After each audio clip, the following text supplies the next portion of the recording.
Ապահով ծերության համար պատասխանատու է ոչ միայն պետությունն, այլև աշխատող քաղաքացին։ Սա վարչապետ Տիգրան Սարգսյանի պատասխանն էր պարտադիր կուտակային կենսաթոշակային համակարգի ներդրման դեմ բողոքող քաղաքացիներին։ Գյումրեցիները կատակով են պատասխանում վարչապետի այս դիտարկմանը, նշելով, թե նոր համակարգը կոնկրետ Գյումրիում ռեկորդային արդյունքներ կապահովի ու Շիրակի մարզը դարձյալ առաջատար կլինի հանրապետությունում, ինչպես առաջինն է գործազրկության բարձր մակարդակով ու արտագաղթի ցուցանիշներով։ Այդ գումարները ուղղվելու են երկրի տնտեսության զարգացմանը։ Այո, այդ ձևի է սովորաբար։ Մեզանում թե կարող է նաև ինչ-որ օֆշորային կոդիներում այդ գումարները հայտնվեն, ես չեմ կարող ասել, բայց գաղափարը այնպիսին է, որ երկրի տնտեսության այս առումով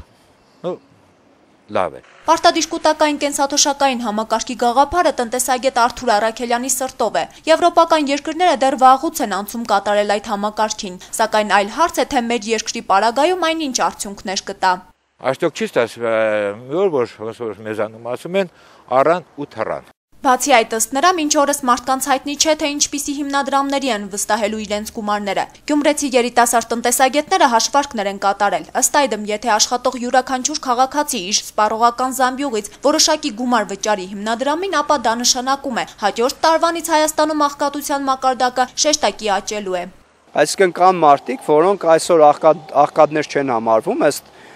վիճակագրության, բայց իրենք գտնվում են աղքատության շեմին շատ մոտ։ Երբ որ այդ մարդկանցից եւս լրացուցիչ առնվազն 6.4% իրենց եկամտից ինչ-որ պարտադիր հատկացում է արվում, սա նշանակում է, որ իրենք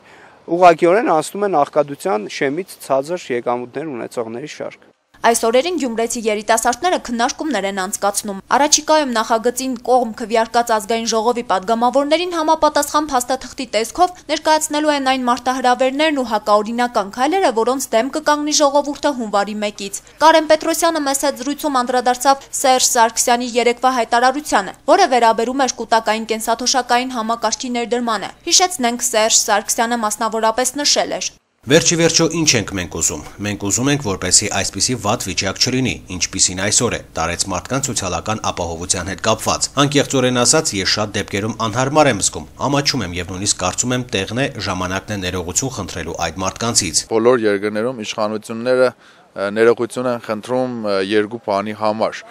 Մեկը դա հրապարակային PR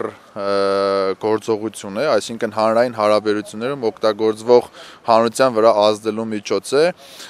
Մյուսը երևի թե իրական ներողություն է, բայց այն երկրներում, որտեղ իրական ներողություն է խնդրում իշխանությունը, դրան հաջորդում է հրաժարականը սովորաբար։ Նոր համակարգի ներդրման վերաբերյալ բացասական կարծիքներ հայտնեցին նաև հարցված քաղաքացիները, հատկապես երիտասարդները։ Միշա Պողոսյանն օրինակ մեծ հետ զրույցում նշեց, թե ամեն կերպ պայքարելու է, որպեսզի իր չնչին աշխատավարձից որևէ հիմնադրամի գումար չվճարի։ Թերահավատորեն է վերաբերում ու չի վստահում իշխանությունների ցանկացած ձեռնարկի, քանի որ մինչև 100 միլիոնավոր դոլարների